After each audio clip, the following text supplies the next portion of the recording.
Ankara கஸ்தமோனுவில் பெரியுஸ்மான் செயல்பாடுகள் குறித்து கவலைப்பட்டு மாஸ்டரை மீண்டும் ஈஸ்பார்டாவுக்கு நாடு கடத்தியது.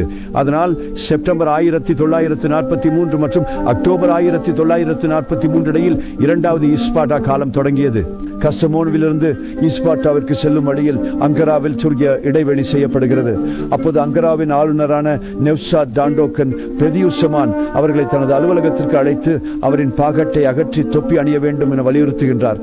பெரியுஜாமான் பிரம்ம மனச்சோர்வுடன் மண்டல ஆளுநரிடம் திரும்பி, துன்பகரானவனே, நான் 1000 ஆண்டுகளாக உனது மூதாதைகளுக்கு பிரதிநிதியாக இருக்கிறேன் என்றார். தாராஷிபேர்வின் வாரிசு உங்களோட செயலட்சேக்கன்மையானது அவமதிப்பானது என்று அவர் கூறி உங்களுக்கு அதன் விளைவுகளை அனுபவிக்க நேரிடுங்கள் என சபிக்கிறார். இந்த சாபம் 46ஆம் ஆண்டு ஜூலை மாதம் 9ஆம் தேதி நடந்தேறுகிறது.